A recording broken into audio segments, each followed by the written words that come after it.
जो कौम रात में जल्दी सोती है, सुबह जल्दी उठती है, जैसे चिड़िया परिंदे, दुनिया उनको अच्छी नजरों से और मोहब्बत की नजरों से देखती है, और जो कौम रात भर जागती है और सुबह सोती है वो कुत्तों की तरह धुतकारी जाती है। और वही हाल आज हमारा है। ज़ोरिबत अलैहिमुज़्ज़िल्लतु वल मस्कना, जितना जलील, जितना रुस्वा, जितना बदनाम और जितना परेशान आज के दौर का मुसलमान इस सदी में है, कायनात के किसी दौर में मुसलमान इतना परेशान, इतना जलील, इतना रुस्वा नहीं हुआ था। उसकी वजह यह है कि यह रात भर जागता है और दिन भर सोता है, फजर की नमाज को गायब कर देता है, मस्जिदों को आबाद नहीं करता है। तो जाहिर है कि यह कौम इज्जत कैसे पा सकती है और अल्लाह की नजर में महबूब कैसे बन सकती है। तो कुत्तों वाली सिफत मक्के वालों में भी सो गए, रात भर जाग रहे थे, सुबह के टाइम पे सो गए। और मोहम्मद इब्न अब्दुल्ला शाम को सो गए और सुबह सबसे पहले खाने काबा पहुंच गए। पीछे से जब ये सारे लोग खाने काबा आते हैं, क्या देखते हैं कि सबसे पहले जो हस्ती पहुंची है वो अब्दुल मुत्तलिब का पोता है, वो अबू तालिब का भतीजा है, वो मोहम्मद इब्न अब्दुल्ला है। अब मैं आपको यह बताना चाहता हूं कि मोहम्मदुर रसूलुल्लाह की गवाही और आपकी शख्सियत पर लोगों ने क्या कहा देखकर। ये मदरसा है, अब्दुल अजीज हक्कानी जैसी शख्सियत इस मदरसे, इस जामिया में पूरी जिंदगी उन्होंने अपनी लगाई है। उनके कितने तलबा होंगे, शागिर्द होंगे जिन्होंने ये हदीसें पढ़ी होंगी उनसे, और रोज पढ़ते होंगे और सीरत की किताबों में पढ़ते होंगे आप। अर्रहीकुल मख्तूम ज़ातुल मआद और अल्लामा शिबली की सीरतुन नबी और रसूल रहमत मौलाना अबुल कलाम आज़ाद की पढ़िए आप। काजी सुलेमान सलमान मंसूरपुरी रहमतुल्लाह अलैह की सीरत पढ़िए, रहमतुल लिल आलमीन। मैं इतनी सीरत की किताबों के हवाले से ये वाक़या आपके सामने रख रहा हूँ।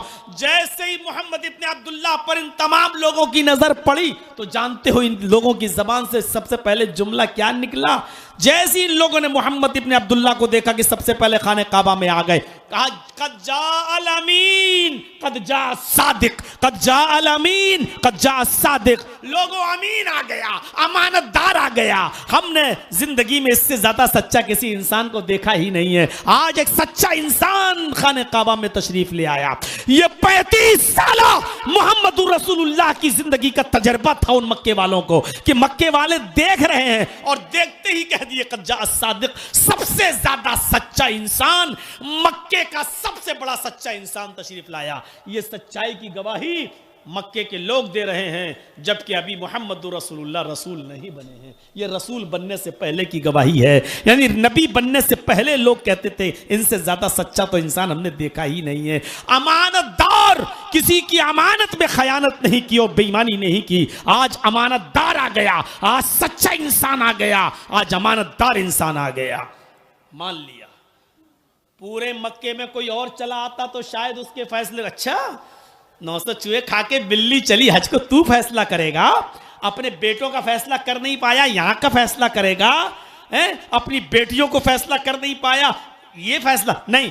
इख्तिलाफ हो सकता था, लेकिन जब मोहम्मद इब्न अब्दुल्लाह को देखा, मोहम्मद इब्न अब्दुल्लाह को, अल्लाह की कसम कोई इख्तिलाफ नहीं पैदा हुआ और सब ने कह दिया कद जा अल अमीन कद जा अस सादिक। अमीन आ गया और सादिक आ गया। अल्लाह के नबी, हमने आपको जज मान लिया।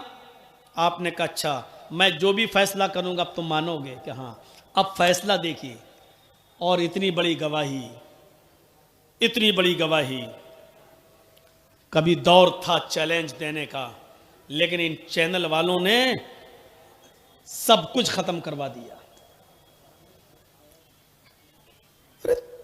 हमने तो बंबई में बाल ठाकुरे की आंखों में आंखें डाल के बात की हैं, तुम हो क्या चीज। लेकिन चूंकि अब इस वक्त मेरे वालिद की उम्र 75 साल और अब चल नहीं पा रहे हैं, तकलीफ है। आज भी फोन आया है कि बहुत ज्यादा तबीयत बेटा खराब है मेरी। सोचिए कि अब उनकी तबीयत की खराबी में अगर हम इस कंडीशन में अब जेल जाएं और अल्लाह न करे हमारे सदमे में उनको कुछ हो गया, ये सब चैनल वाले नहीं सोचेंगे। उनको घर चाहिए बनता हुआ। मौलवी जेल में जाए जानते हो चैनल वाले ने थंबल क्या बनाया? एक ने बनाया मौलाना जर्जीस को हुआ एक लड़की से प्यार। ये थंबल बनते थे। मैंने बोला कि ये था हजरत उमर का फैसला, ये था इंसाफ।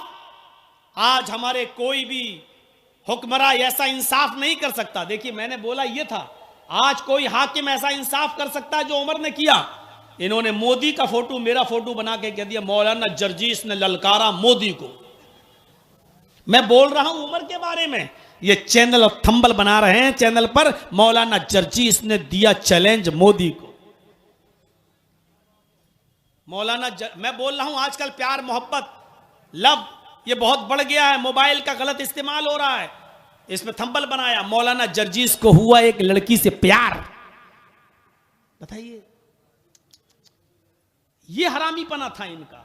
ये सही जुमला मैंने बोला है, ये हरामीपना था इनका। अब सवाल ये है कि मौलाना साहब 1-2 की सजा सबको क्यों दे रहे हो? तो ये तो शायर बात है कि जब गेहूं पीसा जाता है तो उसमें घुन भी पीसते हैं, उसमें करें क्या? तो मेरे भाइयों सुनो, दुनिया ने आज तक ऐसा जज पैदा नहीं किया, और है किसी के पास तो लाओ और ऐसा जज दिखाओ। अभी फैसला किया नहीं है मोहम्मद इब्ने अब्दुल्ला ने। अभी लोगों ने कहा ठीक है, अमीन आ गया, सादिक आ गया, लेकिन साथ में अपना फैसला भी सुना दिया। फैसला नबी को करना है, फैसला नबी को करना है, लेकिन आवाम मक्के के लोगों ने जवाब दे दिया। क्या कहा? आए मोहम्मद इब्ने अब्दुल्ला, हमने आपको जज भी मान लिया और आपका फैसला भी मान लिया। फैसला दिया ही नहीं है, लेकिन क्या कह रहे हैं? हमने आपका फैसला भी मान लिया। यानी आप जो भी फैसला करेंगे, चाहे वो हमारे खिलाफ हो या हमारे फेवर में हो, हमें मंजूर है, हमें एक्सेप्ट है, हमें कबूल है। ऐसा जज आपको कहां मिलेगा? मौलाना जर्जीस को लोअर कोर्ट ने सजा सुनाई, हिम्मत नहीं हारी, हाई कोर्ट में गए। हाई कोर्ट ने कहा 1 घंटा भी जेल में रहने के लायक नहीं था ये मोहम्मद जर्जीस, इसको राजनीतिक षड्यंत्र का शिकार बनाया गया। मेरा इरादा था हाई कोर्ट में भी सजा मिलेगी तो सुप्रीम कोर्ट जाएंगे, लेकिन सुप्रीम कोर्ट की नौबत ही नहीं आई। हाई कोर्ट ने केस को डिसमिस कर दिया और यह कह दिया कि यह शख्स 1 घंटा भी जेल में रहने के लायक नहीं है, क्योंकि जो दलील, जो सबूत पेश किए गए हैं, अदालत वो सबूत और वो दलील मानती ही नहीं है, सब फर्जी एविडेंस लगाए गए हैं। लिहाजा इस केस को डिसमिस करती है और बनारस की लोअर कोर्ट को आदेश देती है कि इमीडिएटली रिलीज किया जाए, फौरन इसको छोड़ा जाए। मेरे भाइयों, लोअर कोर्ट से फैसला हमारे हक में आया तो मानूंगा, नहीं तो हाई कोर्ट जाऊंगा। हाई कोर्ट में अगर मेरे हक में होगा तो मानूंगा, नहीं होगा तो सुप्रीम कोर्ट में जाऊंगा। ये ऑप्शन हमारे आपके पास खुले हैं, लेकिन यहां कोई ऑप्शन नहीं। अरब के, मक्के के इन काफिरों ने कहा मोहम्मद इब्ने अब्दुल्ला, आपका फैसला जो भी हो, मुझे नहीं मालूम कि आप क्या फैसला करेंगे, लेकिन आपका फैसला होने से पहले हमारी मंजूरी सुन लीजिए। हमारी मंजूरी यह है कि मुझे आपका फैसला मंजूर है। जज ने फैसला सुनाया नहीं और आवाम कह रही है मुझे मंजूर है। ऐसा जज आज तक पैदा नहीं।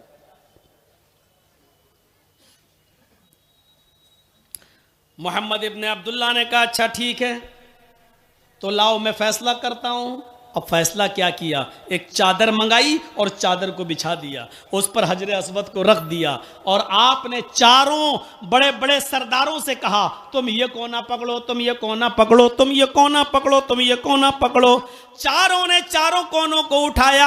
आपने कहा चादर को उठाओ और खाने काबा तक ले चलो। सब लोग चादर को उठाते हैं और खाने काबा तक ले जाते हैं। हर आदमी ये समझ रहा है कि हजर अस्वद को मैं लेके जा रहा हूं, दूसरा सरदार समझता है मैं लेके जा रहा हूं, तीसरा समझ रहा है कि मैं लेके जा रहा हूं, चौथा समझता है कि मैं लेके जा रहा हूं। आपने खाने काबा के पास कहा रख दो इसको। लोगों ने अपनी चादर रख दी। मोहम्मद इब्ने अब्दुल्ला ने हजर अस्वद को उठाया और खाने काबा, हजर अस्वद को खाने काबा में उसी जगह पर लगा दिया जहां वो पहले से लगा हुआ था। उसी जगह पर लगा दिया और पूरी कौम को एक बहुत बड़े फितने और फसाद और झगड़े से बचा लिया। ये नबी बनने से पहले दूरंदेशी थी, ये नबी बनने से पहले अक्लमंदी थी। और जिसकी नबी बनने से पहले अक्ल और दूरंदेशी का यह हाल हो तो रसूल बनने के बाद, नबी बनने के बाद उसकी दानिशमंदी और अक्लमंदी का क्या हाल रहा होगा। इस तरीके से आपने फितने और फसाद से लोगों को महफूज किया। इन्ना रसलना का शाहिदं व मुबश्शिरं व नज़ीरा, हमने आपको शाहिद बनाकर भेजा है, हमने आपको गवाह बनाकर भेजा है, हमने आपको गवाही देने वाला बनाकर भेजा है। किल्लत व कसरत माना नहीं रखती, गवाह की जात माना रखती है। जब यहां अंग्रेजों की हुकूमत थी तो ब्रिटिश गवर्नमेंट का एक जज था, उसके सामने एक मुकदमा आया।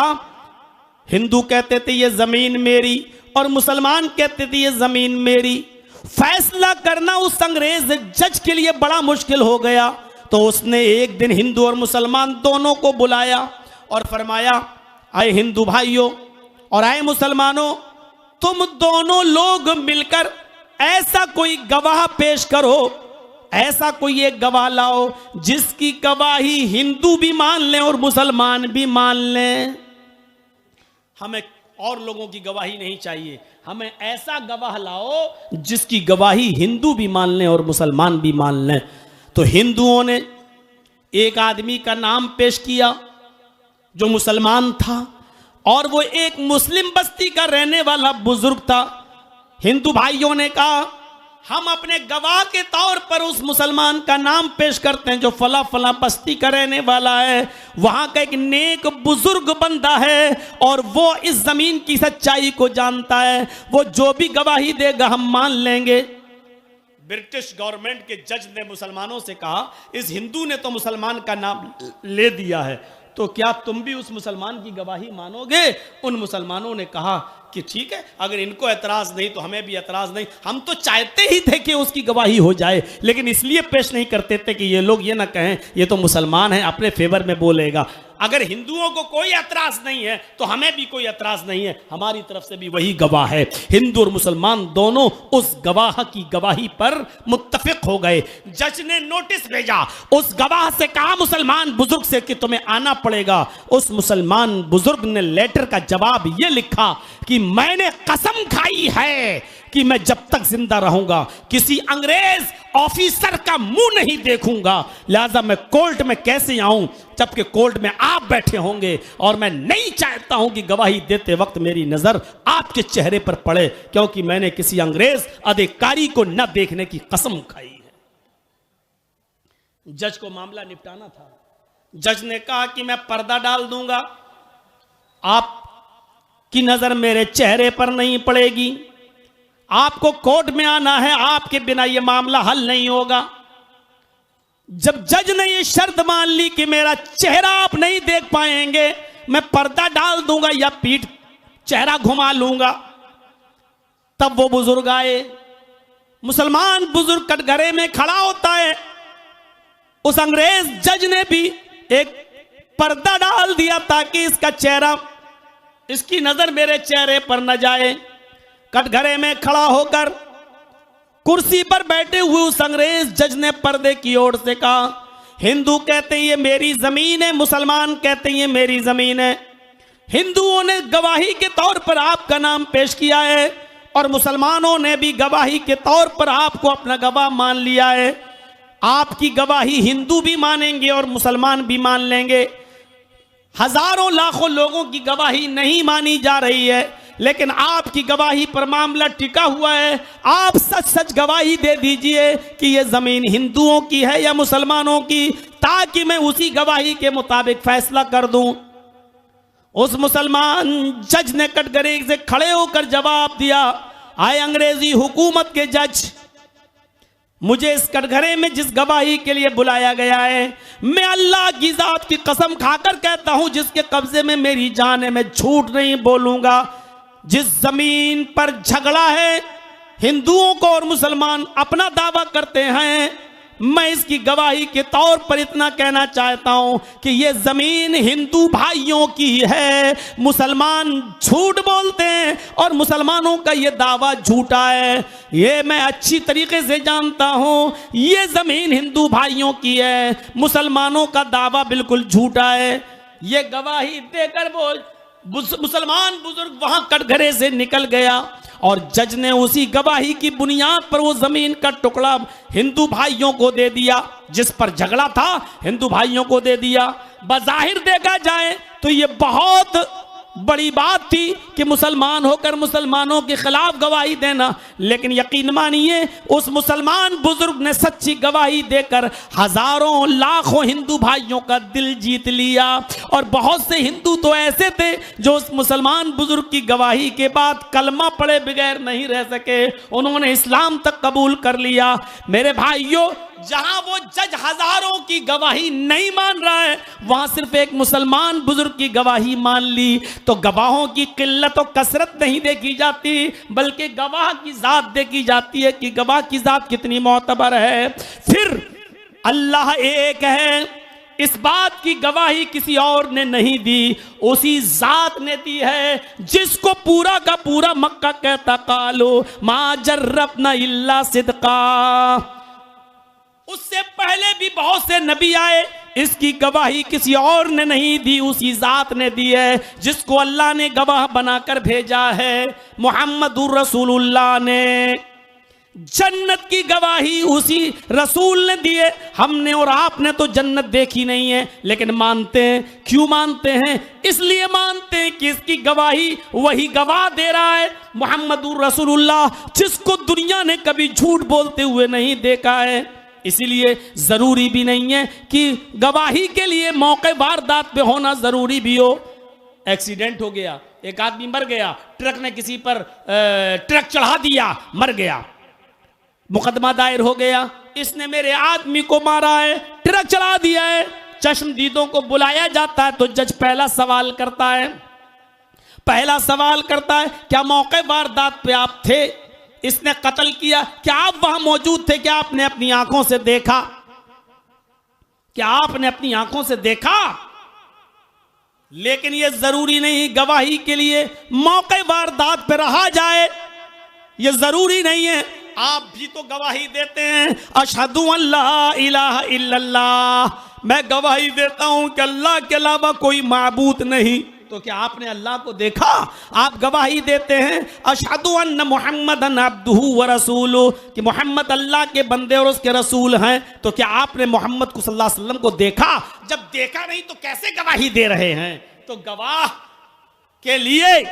गवाही के लिए मौके वारदात पे होना जरूरी भी नहीं है। मुहम्मदुर रसूलुल्लाह के बारे में लोगों की गवाही काफी है कि हमने कभी आपको झूठ बोलते हुए नहीं देखा। तो मुहम्मदुर रसूलुल्लाह ने गवाही दी है जन्नत की, जहन्नम की, फरिश्तों की, अल्लाह के एक माबूद बरहक होने की। जब अल्लाह के रसूल गवाही दे रहे हैं तो उसी गवाही पर हम भी गवाह हैं।